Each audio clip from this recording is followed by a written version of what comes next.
Décryptage d'un secteur d'activité à travers l'expérience de terrain, à travers l'analyse d'un chef d'entreprise. Aujourd'hui, on va parler d'agencement industriel avec Emmanuel Brigand. Bonjour. Bonjour. Vous êtes fondateur, associé, co-gérant de la société Postforming Industries. Qu'est-ce que la crise sanitaire a changé? Qu'est-ce que vos clients, vos gros clients, comme par exemple McDonald's ou Accor, vous ont demandé pendant la crise? Pendant la crise, McDonald's, par exemple, on a profité pour remodeler leur lobby, puisqu'ils ont fait beaucoup de drive-only.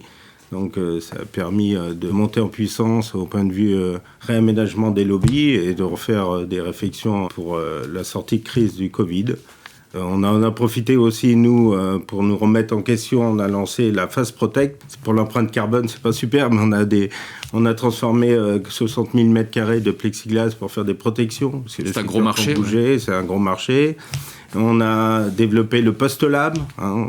Par rapport au PostLab, on a pu acquérir un nouveau marché, Alstom, où on leur fait des simulateurs pour les trains, la modélisation, le PostLab, le développement. Ça, c'est un peu nouveau pour nous. On va plus loin, on se fait un peu mal.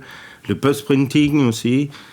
Et puis l'industrie 4.0 qu'on a mis en place pendant la crise du Covid. Donc, c'est 2 millions d'investissements chez nous avec une aide gouvernementale pour l'industrie du futur. C'est de monter en niveau de compétence les individus. On m'avait dit un jour, voilà une vingtaine d'années, tu auras un robot dans ton usine pour faire du mouton à 5 pattes. J'aurais dit, mais c'est juste improbable. Et si on y est là aujourd'hui, c'est les responsables HSE qu'on a mis en place grâce à notre culture grand compte. Enfin voilà, la crise du Covid nous a fait aller plus loin et encore plus fort. C'est rassurant parce qu'on avait l'impression qu'avec l'économie mise au ralenti, beaucoup d'entreprises allaient avoir des difficultés. Finalement, vous avez eu beaucoup d'activités. Oui, mais en allant chercher cette activité-là, je vous parlais de la Fast Protect, c'est force de proposition.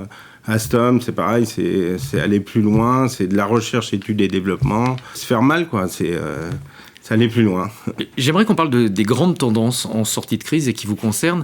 La première, c'est évidemment l'empreinte carbone des entreprises. Elles y sont de plus en plus attentives.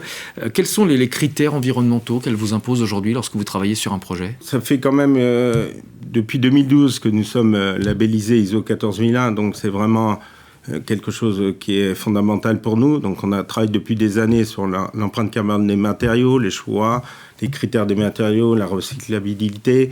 La sensibilisation des grands groupes est assez nouvelle quand même, mais aujourd'hui on y est. Donc aujourd'hui on fait, par exemple, on va faire une réflexion sur une chambre pour un nouveau concept pour Accor. On va commencer à réfléchir sur les années de rénovation, c'est-à-dire si on a une visibilité sur 7 ans, on va peut-être choisir un matériau ou l'autre.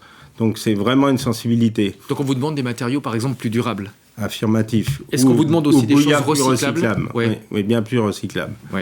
La traçabilité, c'est important aussi? Oui, la traçabilité, c'est fondamental avec l'ISO 14001, puisque nous, on doit assurer la traçabilité jusqu'à la destruction finale ou la recyclabilité du matériau utilisé. Alors, vous défendez le Made in France? Affirmatif. Oui, ça, c'est vraiment 30 ans de combat.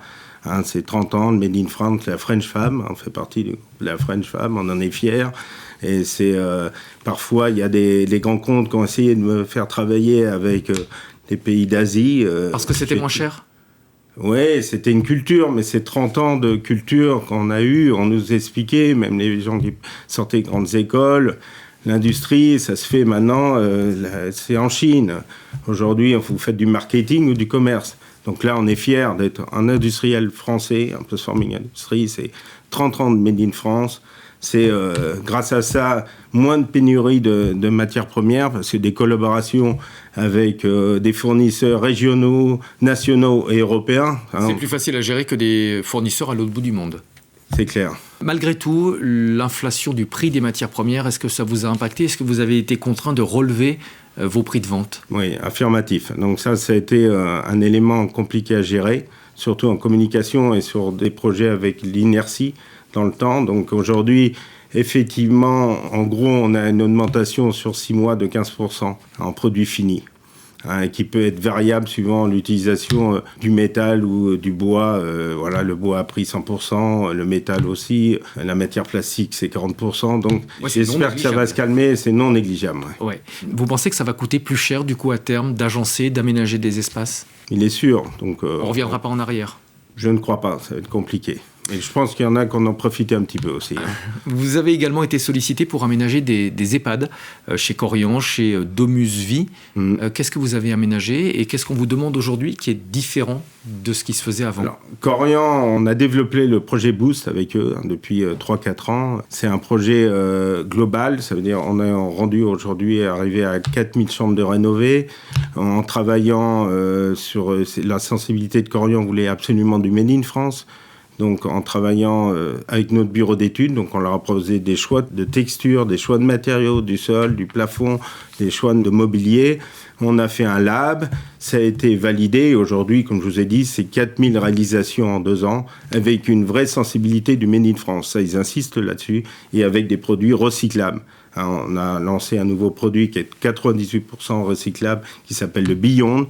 C'est l'un des premiers projets qui a été fait avec ce produit-là, chez Korian notamment. Oui, on est en plein dans l'actualité, donc le confort, c'est aussi une préoccupation sur laquelle vous avez travaillé. Très sensible. Un mot de conclusion peut-être, qu'est-ce qui a changé dans l'agencement industriel avec la crise ? Avec la crise, ce qui a changé, surtout, c'est d'aller plus loin, de se faire mal, comme je vous le disais tout à l'heure, d'aller chercher de nouveaux marchés, d'aller chercher une nouvelle réflexion sur l'approche métier. Aujourd'hui, c'est un vrai sujet pour moi. J'ai eu l'occasion de participer à la nuit de l'orientation organisée par la Chambre du commerce. Et là, j'ai vu que l'industrie, moi j'étais post-forming industrie, nous avions de chaque côté un usineur de matériaux et de l'autre côté un chaudronnier. Derrière, j'avais moi un psychologue, un côté nutritionniste. Et ce qui m'a frappé, c'est quand tous les élèves de 3e à la seconde sont arrivés, tu avais 40 personnes qui étaient derrière le psychologue. Moi, j'ai l'avantage, post-forming industrie, en ayant une carte, parce qu'on fait travailler des modeleurs, des agenceurs, des programmateurs, donc une carte assez large d'avoir des personnes, mais je plaignais le pauvre tourneur-fraiseur qui était à côté, malheureusement, qui a eu 2-3 personnes dans la soirée. Donc, oui, l'industrie existe. Il faut relancer l'industrie en France, c'est important. Venez travailler avec nous parce que c'est passionnant. Merci beaucoup pour être venu en plateau, partager votre expertise. Bravo pour votre engagement en faveur du Made in France. On aime beaucoup le Made in France à BFM Business et on en parle souvent sur notre antenne. Emmanuel Brigand, donc associé co-gérant de Post Forming Industrie. Merci. À bientôt pour un nouveau décryptage.